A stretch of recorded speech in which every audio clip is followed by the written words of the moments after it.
When I did Wiccan, was playing Fiyero, that I got the note all the time. Fiyero is not from the south of Oz. Stop everything.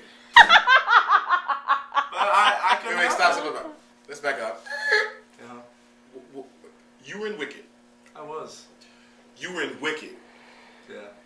The biggest show ever in life, and you were in it. I was.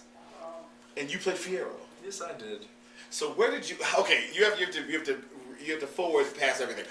What happened to get you into Wicked? I was doing a show in Boston. I did a lot of stuff in New England.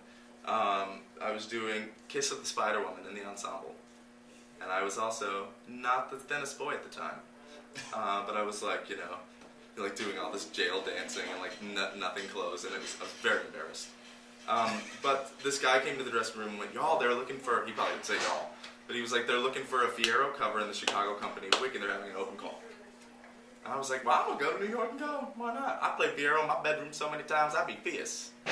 So I like how all his auditions start in his bedroom. They do, don't they all? Let's be honest. Okay, you're right. Or mine are in the bathroom with like the brush and I'm singing. Oh, I do that too. Yeah, that's but when the show started. Sure, dude. He's always putting on a show. We both are. Yeah, usually. Yeah. That's why I thought I didn't know if I should interview you. I didn't know if the world would collide and explode just because we're in the same place. And it will. It's not over yet. That's why I said it's the final show. So you go to New York to So I had like no money to my name because I was getting paid like $2.60 in Boston, an Equity Theater, doing Kiss of the Spider Woman. I had a lovely time there. Dancing with no clothes on. Yeah, I had some clothes on, but it was sad. And then, so I was like, I'm gonna go, and I prepared, and I looked really cute in my outfit, and I went. There were like 600 guys there. I was like, who cares? I'm gonna go. And I went in, and they went, thank you. And I was like, I can't say the words I said, but I was like, I wasted my time. Like that sucks, because I spent money getting there. I had to go back to Boston to do this concert. And then 2 weeks later, I was working at a little gym, those places where you teach kids how to do front rolls and stuff. I got a phone call, hi Brad, it's Bernard Telsey's office. We'd like for you to come in and do the sides for Fiyero for us. And I ran through that gym screaming all over the place, like a madman. And I rehearsed and rehearsed and rehearsed. And I got a sinus infection the day before I went, which is my life. I get like 15 a year. Thank you, Daddy. My dad does too. Thanks, Dad. But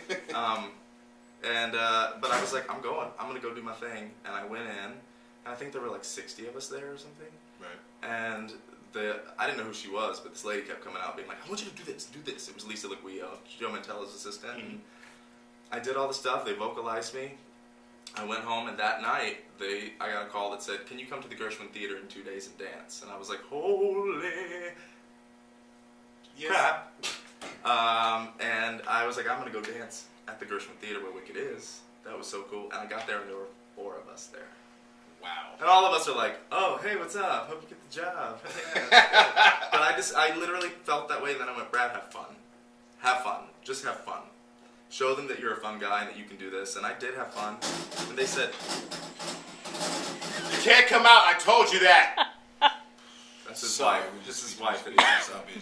We have gremlins here, and I had an argument, but we'll talk about that later. Go ahead. They would be gizmos right now, though, unless you fed them.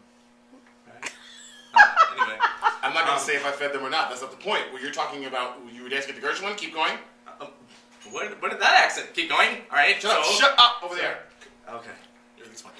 So I went to the Gershwin. There were 4 of us. I danced, and they said, can you all go into the hallway? And so we did. And then they said, okay, everyone's free to go, and my heart sank. And they went, except Brad. And then I went, oh my God, what did I do wrong? Literally. That's what, if I'm driving in my car and a policeman's beside of me, I think there's a dead body in my car. I don't know why. When I'm driving and the policeman's behind me, I go, oh my God, I forgot I was black. But let's go back. But so anyway, so they said except Brad, and I literally went over to Craig Burns. I feel like I have chapped lips, and I just got crusty lip on my So I went over to Craig Burns, and I said, I'm so sorry if I did something wrong. I didn't mean to. I was trying my best. And he was like, what are you talking about? We want you to do the show. And I was like, seriously? And he said, but the problem is, we got to make sure you fit into the guy's clothes that you were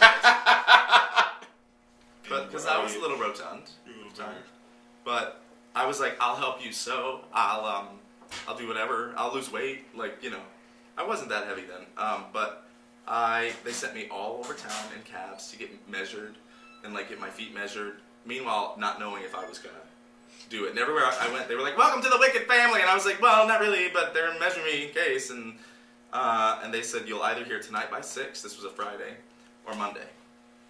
I didn't sleep all weekend because they didn't call Friday. Of course. Monday at noon on the dot, I got a phone call that said, "Hi, it's Marsha Goldberg from Wicked, and we'd like for you to join the company of Wicked in Chicago." And I lost my marbles. And she told me how much money I was making, and I threw the phone across the room, and it broke. Because you know what? I had $86 to my name. And it was December 19th, and I called my mom to tell her how excited I was, and that I was going to be in Wicked. And this whole time, I'm believing they made a mistake.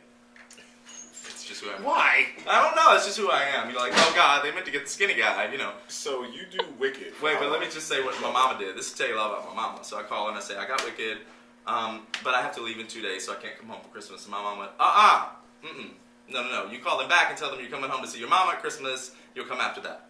And I'm like, no, I just got Wicked. Like, I can't call Wicked and be like, my mama said. And she said, well, you better try. So I called Wicked and said, my mama said that I need to go home for Christmas, but I can leave the day after. And they let me do it. And I flew to Chicago December 26th. I made my debut in Wicked January 10th. And February 10th, I had my first performance as Fierro. So within 2 months, my life changed. Yeah. I'll never forget riding out in that rickshaw going, this is crazy. I mean, it was amazing. And Joe Mantello was at my first performance randomly. Oh, he came up after the show and tapped me on the shoulder like this, and I was like, hi. And he said, stand up.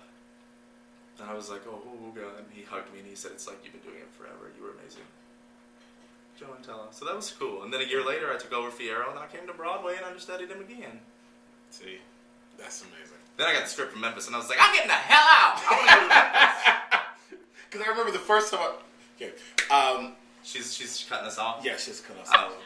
Show's ending. The show's ending. Time for the explosion. But the problem, ladies and gentlemen, is that Brad is, as you can see, such an amazing personality, an amazing person, and he's done so many different things.